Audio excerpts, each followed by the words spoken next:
श्री गणेशाय नमः। ओम नमो भगवते वासुदेवाय। श्रीमद् भागवत में द्वितीय स्कंद 7वां अध्याय आगे बढ़ते हैं। जिस समय झुंड के झुंड दैत्य पृथ्वी को रौंद डालेंगे, उस समय उसका भार उतारने के लिए भगवान अपने सफेद और काले केश से बलराम और श्री कृष्ण के रूप में कलावतार ग्रहण करेंगे। वे अपनी महिमा को प्रकट करने वाले इतने अद्भुत चरित्र करेंगे कि संसार के मनुष्य उनकी लीलाओं का रहस्य बिल्कुल नहीं समझ सकेंगे।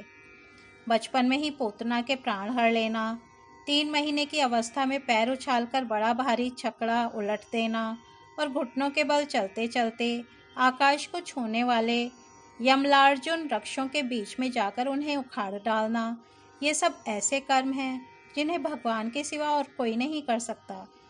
जब कालियानाग के विष से दूषित हुआ यमुना जल पीकर बछड़े और गोप बालक मर जाएंगे, तब वे अपनी सुधामयी कृपा दृष्टि की वर्षा से ही उन्हें जीवित कर देंगे और यमुना जल को शुद्ध करने के लिए वे उसमें विहार करेंगे तथा विष की शक्ति से जीभ लपलपाते हुए कालियानाग को वहां से निकाल देंगे। उसी दिन रात को जब सब लोग वहीं यमुना तट पर सो जाएंगे और दावाग्नि से आसपास का मूंज का वन चारों ओर से जलने लगेगा, तब बलराम जी के साथ वे प्राण संकट में पड़े हुए वज्रवासियों को उनकी आंखें बंद कराकर उस अग्नि से बचा लेंगे। उनकी यह लीला भी अलौकिक ही होगी।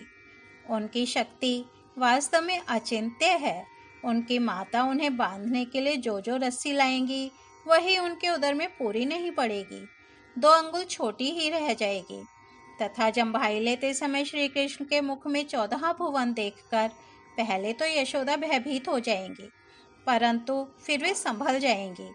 वे नंद बाबा को अजगर के भय से और वरुण के पाश से छुड़ाएंगे।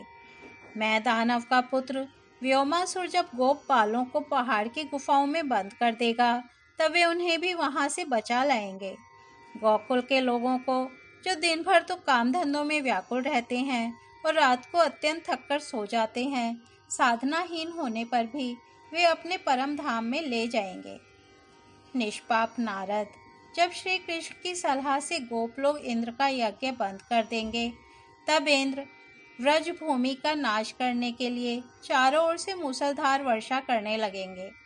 उससे उनकी तथा उनके पशुओं की रक्षा करने के लिए भगवान कृपा परवश हो 7 वर्ष की अवस्था में ही 7 दिनों तक गोवर्धन पर्वत को एक ही हाथ से छत्रक पुष्प कुकुर मुत्ते की तरह खेल खेल में ही धारण किए रहेंगे।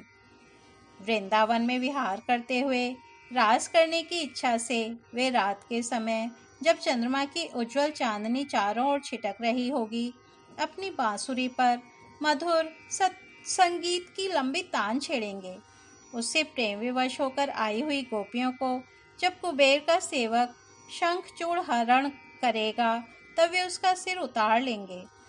और भी बहुत से प्रलंबासुर, धेनुकासुर, बकासुर, केशी, अरिष्टासुर आदि दैत्य, चाणूर आदि पहलवान, कुवलयापीड हाथी, कंस, कालयवन, भौमासुर, मिथ्या वासुदेव, शाल्व, द्विविध वानर, बलवल, दंतकवक्त्र, राजा नग्नजित के 7 बैल, शंबासुर, विदुरथ और रुक्मी आदि तथा कंबोज, मत्स्य, कुरु, केकय और सृंजय आदि देशों के राजलोग एवं जो भी योद्धा धनुष धारण करके युद्ध के मैदान में सामने आएंगे, वे सब बलराम, भीमसेन और अर्जुन आदि नामों की आड़ में स्वयं भगवान के द्वारा मारे जाकर उन्हीं के धाम में चले जाएंगे।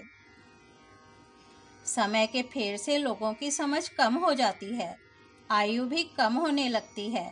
उस समय जब भगवान देखते हैं कि अब ये लोग मेरे तत्व को बतलाने वाली वेदवाणी को समझने में असमर्थ होते जा रहे हैं, तब प्रत्येक कल्प में सत्यवती के गर्भ से व्यास के रूप में प्रकट होकर वे वेद रूपी वृक्ष का विभिन्न शाखाओं के रूप में विभाजन कर देते हैं।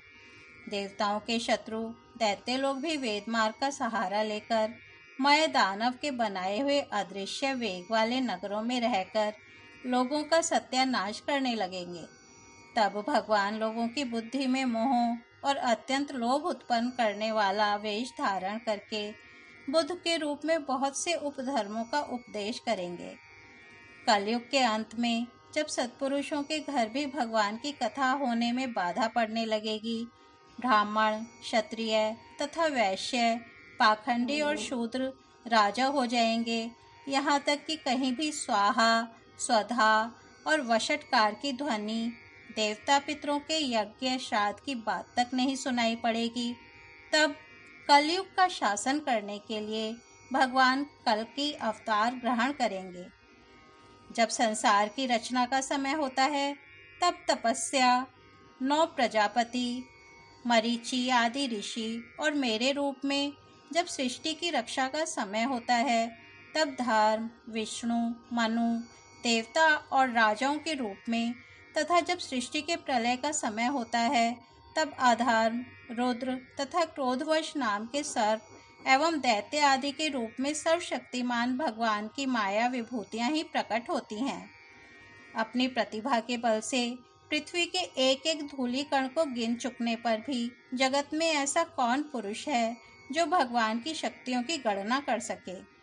जब वे त्रिविक्रम अवतार लेकर त्रिलोकी को नाप रहे थे, उस समय उनके चरणों के अदम्य वेग से प्रकृति रूप अंतिम आवरण से लेकर सत्यलोक तक सारा ब्रह्मांड कांपने लगा था। तब उन्होंने ही अपनी शक्ति से उसे स्थिर किया था।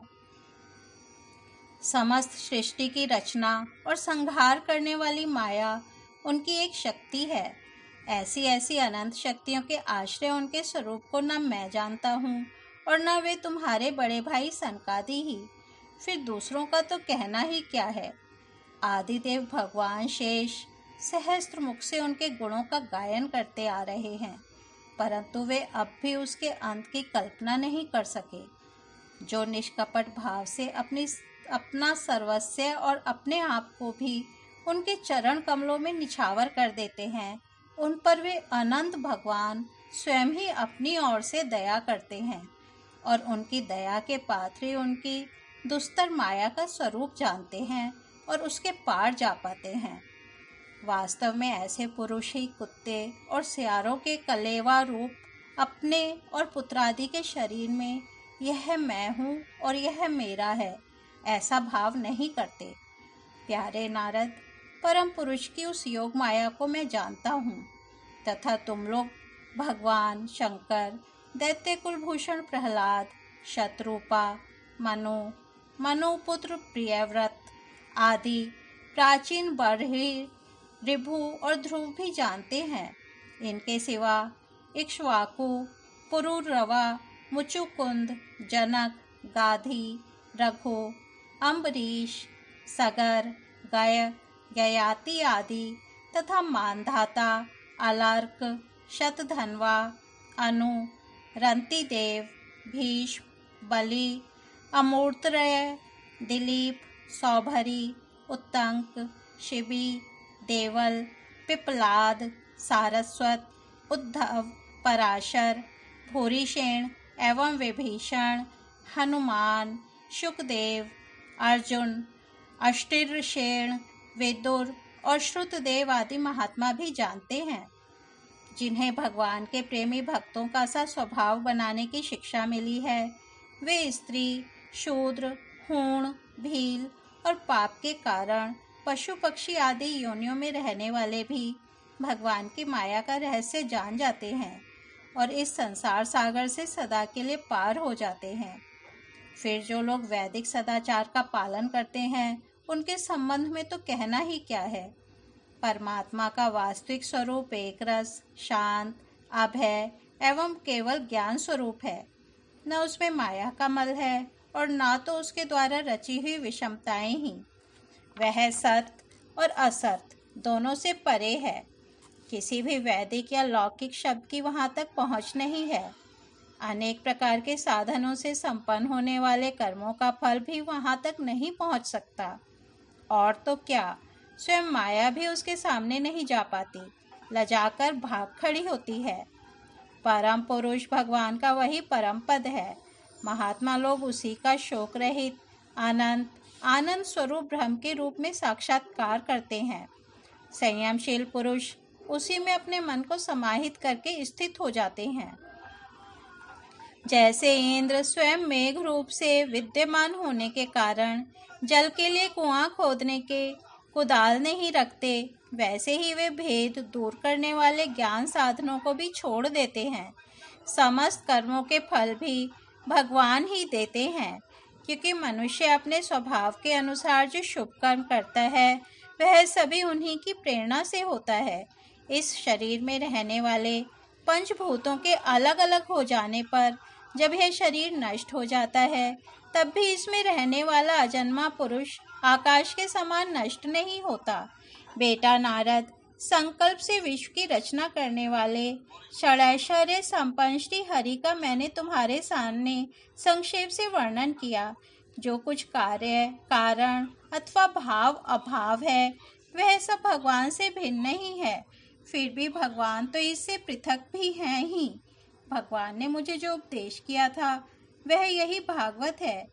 इसमें भगवान की विभूतियों का संक्षिप्त वर्णन है।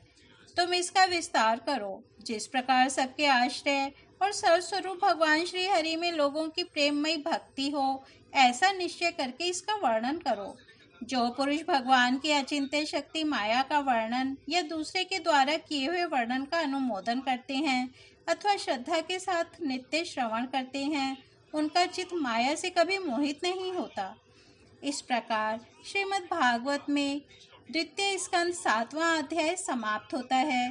कल 8वां अध्याय राजा परीक्षित के विविध प्रश्न सुनेंगे। तब तक के लिए विराम देते हैं। हरि ओम तत्सत।